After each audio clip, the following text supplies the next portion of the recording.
Ok, bienvenue à tous pour la suite de cette série sur le Magnus Queen's Gambit. La dernière fois, on a vu la variante d'échange Carlsbad et maintenant, on va voir la variante la plus jouée par les amateurs et comment réfuter toutes ces variantes.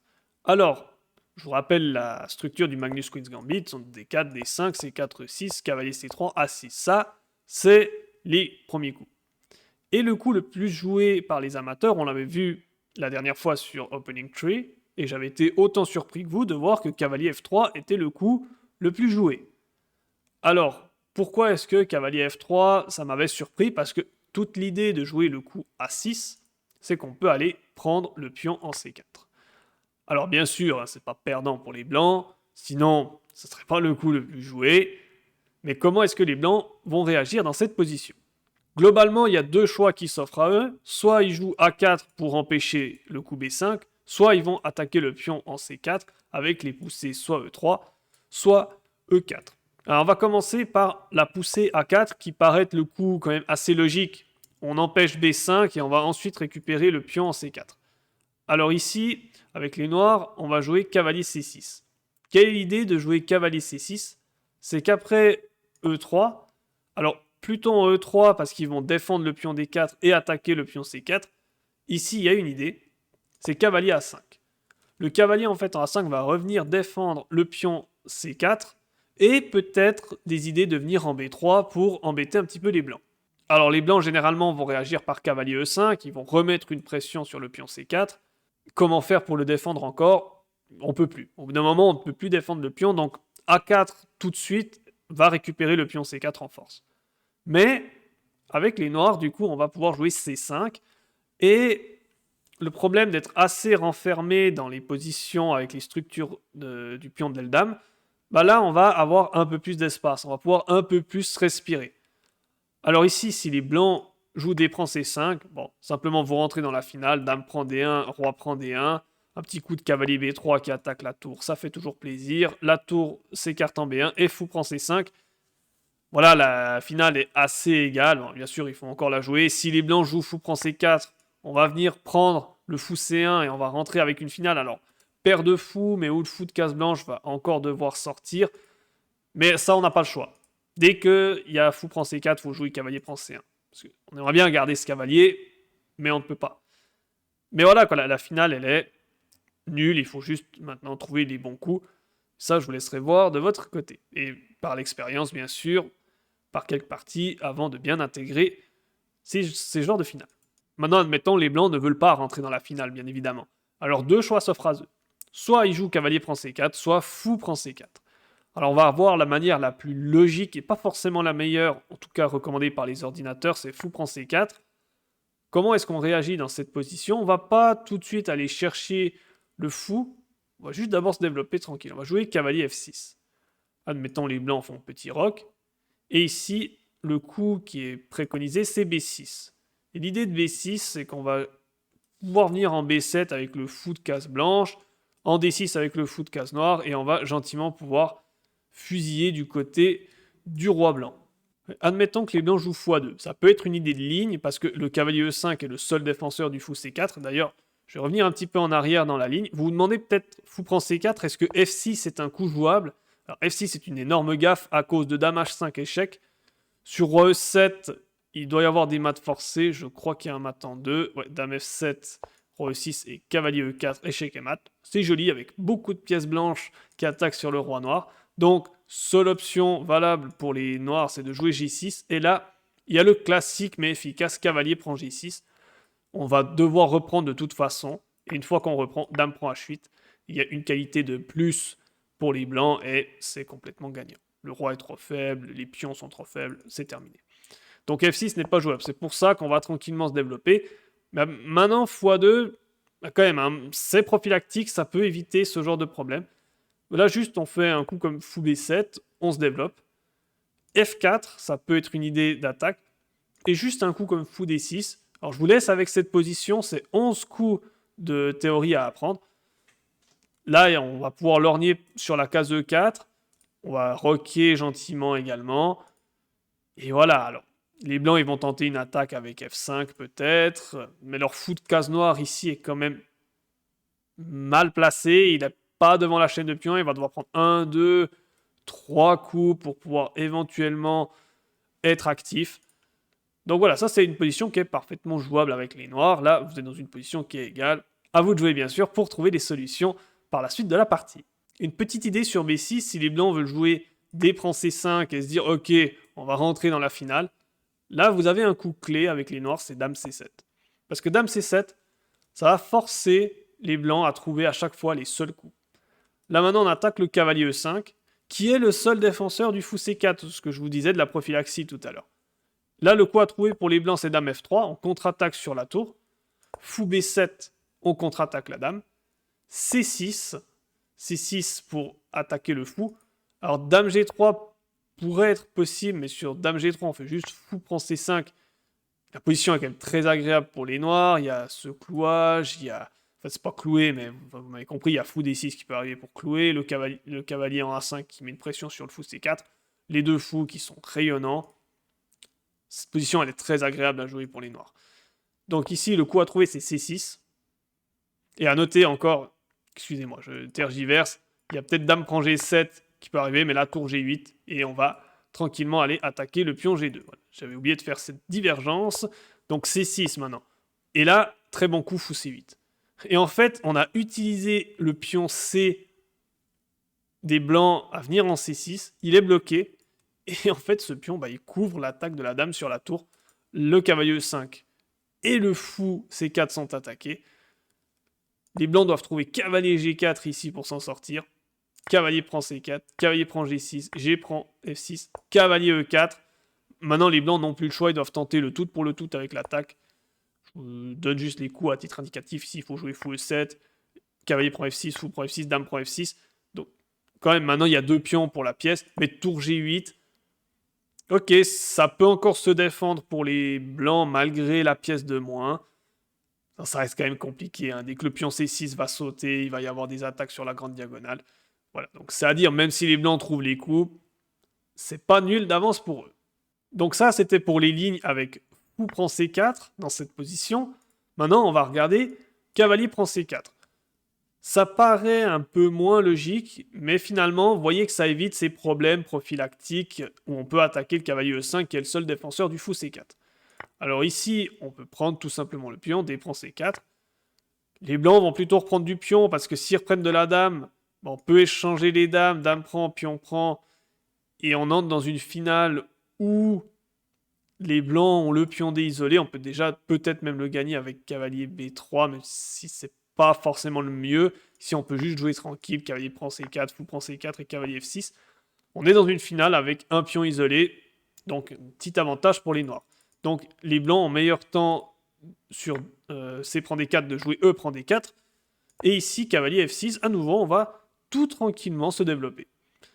Alors ici, sur cavalier F6, l'ordinateur il donne une position égale, mais les amateurs, ils ont des meilleurs scores avec les noirs dans cette position. Alors, il y a plusieurs manières de continuer. Si les blancs jouent cavalier E5, juste jouer fou E7, en fait, le système va être un petit peu le même dans chacune des variantes.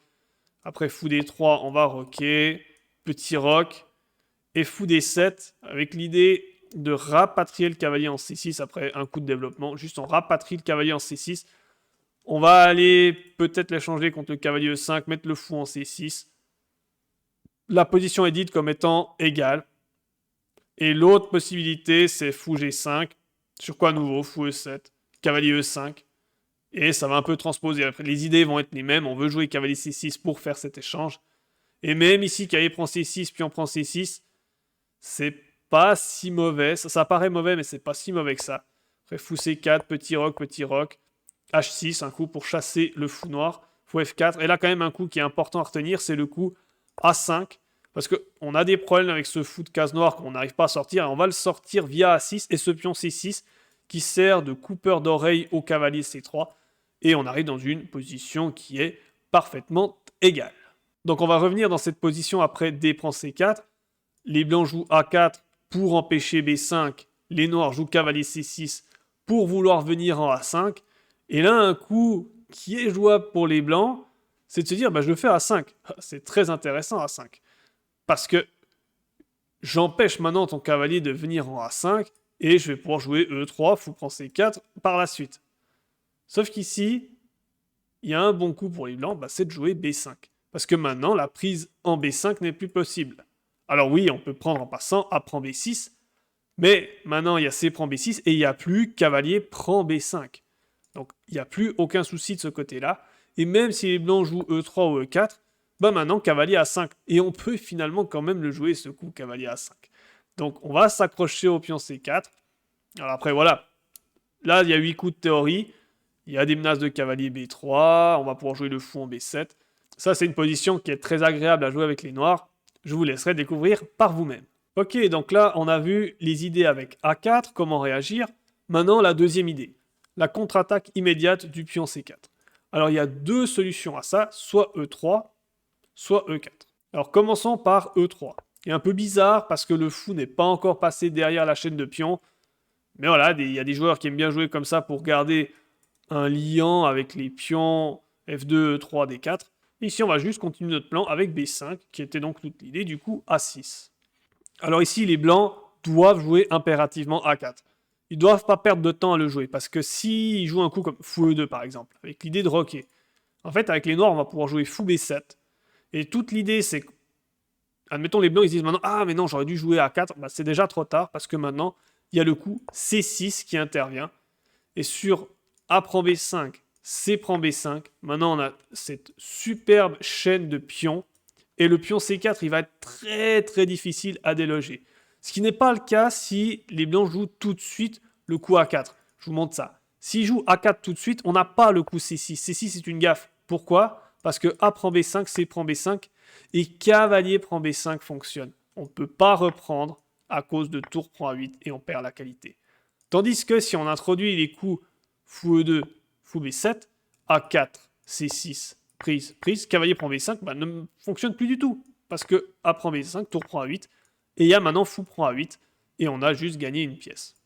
Donc, les blancs se doivent de jouer immédiatement le coup A4 pour tout de suite poser une question aux noirs. Donc les noirs doivent jouer B4 pour continuer l'attaque. Ici, on va dire la case logique, c'est de venir en E4. On va pas regarder les cavaliers A2, cavalier B1 qui sont jouables, mais qui sont rarement joués de toute manière.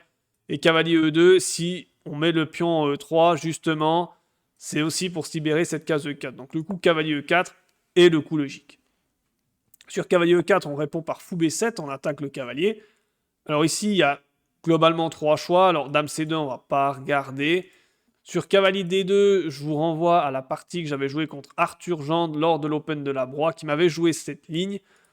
Et ici, on va regarder le coup cavalier G3, qui est le coup le plus joué par les amateurs. Ici, à nouveau, notre pion C4 est attaqué. Pas de problème.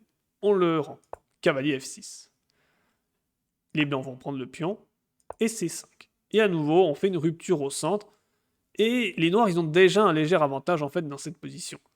Alors, si les blancs prennent, on va juste échanger dame prend... Pardon, non, ça, ce serait pas bon. Dame prend, roi prend, et fou prend C5. La position, elle est égale, voire un petit peu meilleure pour les noirs. Donc, admettons qu'ils vont plutôt roquer. Sur roc, on va se développer tranquillement. Cavalier C6. Et finalement, je vais pas aller trop loin dans toutes ces variantes. Parce que après, pion prend, fou prend. Finalement, les noirs ont réussi leur développement. Le fou B7 est très bien placé. Le fou C5 également. Le cavalier C6 lande sur la case de 5. Et tous les plans qu'ont les blancs, généralement, de mettre le cavalier en E5, de tenter... Le fou, où est-ce qu'il va le fou ? Si ici les blancs jouent un coup comme B3, il y a une idée qui est très intéressante, c'est qu'on peut échanger les dames, dame prend D1, tour prend D1, et cavalier A5. Ça paraît bizarre d'éloigner ce cavalier où on se dit le cavalier va venir en E5, on peut aller là-dedans, cavalier E5, petit roc, fou B2, mais juste en fait, peut tranquillement se développer. Et en fait, ce cavalier A5 bloque le fou C4. C'est complètement paradoxal parce que le cavalier est au bord et le fou est plutôt bien placé, mais en fait ce fou est condamné à défendre le pion B3. Ou alors c'est une tour qui doit s'occuper de faire cette tâche. Donc le cavalier A5 immobilise le fou C4, et si les noirs ont une très très bonne position. Donc ça c'est pour toutes les variantes avec E3, maintenant on va voir les variantes avec E4. Les lignes sont assez semblables, mais quand même un petit peu différentes. Alors, B5, alors à nouveau, c'est la même idée. Les blancs doivent jouer à A4 tout de suite. On répond B4. Et là, on n'a plus du tout accès à la case de 4. Mais, du coup, on doit venir en E2. Alors, qu'est-ce que ça change de venir en E2?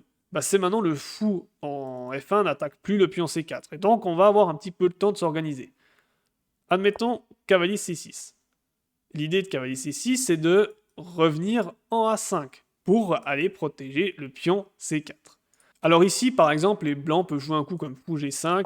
Alors je vous donne quelques coups d'ouverture d'une partie qui s'est jouée entre Ousov et Rakimzan, j'espère que je dis correctement leur nom, qui sont au-delà de 2200 Elo feed, donc des très très bons joueurs, quoi.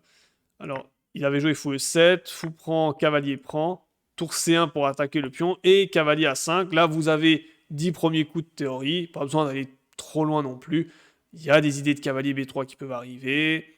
C5, peut-être pour la rupture, va être un peu plus dur, mais quoique. Finalement, là, on va pouvoir mettre le fou en B7, faire petit roc. Voilà. Rien de bien sorcier. Maintenant, ça, c'est si les blancs jouent un petit peu normalement. Maintenant, admettons, ils jouent A5. Le coup intéressant, le même que tout à l'heure, bah, on évite justement cavalier A5. Mais là, il y a un bon coup pour les noirs, c'est B3. Et l'idée de B3, c'est qu'en fait, tu dis, bah, très bien, mon cavalier, je ne peux pas le mettre en A5, bah, je vais venir en B4. Et là, c'est déjà très compliqué pour les blancs. Si il joue un coup comme cavalier C3 ou cavalier G3, ce serait le même problème, avec l'idée d'attaquer le pion C4. Mais là, il y a déjà cavalier B4. On menace cavalier C2 échec, qui est imparable. Admettons tour A4 pour à minima garder la qualité. Cavalier C2 échec quand même. Sur roi D2, on peut déjà prendre le pion D4 et on voit déjà il y a 2 pions de plus, le roi est déroqué, le roi est faible, ça va pas du tout. Et sur roi E2, bah, un coup qui est mignon, c'est fou B4. En fait, la tour maintenant est complètement enfermée, on menace juste fou D7. Et juste regarder la tronche des pièces blanches. Le roi est déroqué, le fou est bloqué, la tour est bloquée, la dame n'a pas beaucoup de cases. Et à l'inverse, le cavalier C2 est magnifique, le fou B4 est magnifique, les pions C4 et B3 étouffent complètement les blancs. Et juste à titre indicatif, le meilleur coup ici, c'est tour prend B4. Ça vous donne à quel point les blancs sont très très très mal, sont voire complètement perdants. Donc un autre coup qu'on pourrait jouer à la place de cavalier C3, ce serait fou D2, ce serait le coup logique. J'empêche du coup cavalier B4. Mais du coup, à nouveau, pas de souci. Maintenant, t'as paré mes menaces, moi je vais me développer tranquille. Je joue cavalier F6. On attaque le pion E4. Donc le coup logique pour les blancs, c'est cavalier G3, pas cavalier C3, parce que cavalier B4, ça recommence. Donc cavalier G3, on protège le pion E4, on attaque le pion C4. Mais maintenant, on peut prendre le pion D4. Cavalier prend D4, cavalier prend D4 et dame prend D4.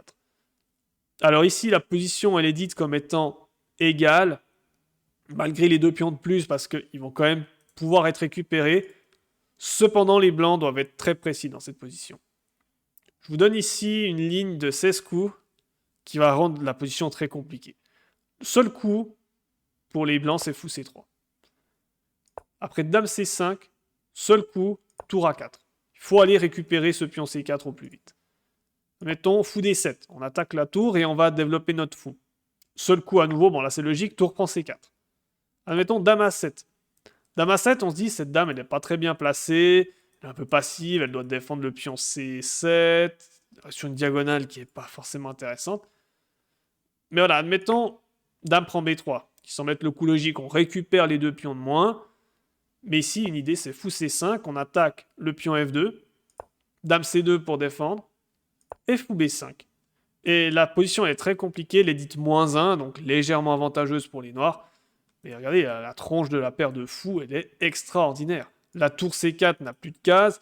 Déjà, le coup pour tenir, c'est soit fou prend F6, soit E5. Ça vous dit à quel point la position est extrêmement compliquée. Et un dernier petit truc quand même sur D prend C4. Ça, je vous le donne. Alors, c'est un mauvais coup pour les blancs, c'est un piège. Ils doivent donc jouer soit A4, soit E3, soit E4. C'est les grands coups. Mais il y en a certains qui peuvent tomber dans un piège et se dire, bah, je fais dame A4 échec.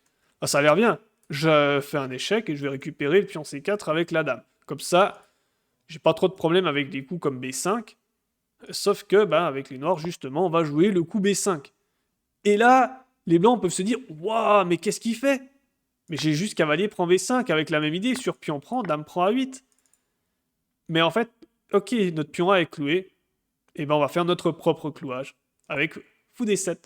Et le cavalier B5 est cloué et il va être perdu au prochain coup, et c'est déjà terminé. Ça, vous pouvez peut-être retrouver si vous jouez des parties sur internet, certains qui peuvent tomber dans ce panneau.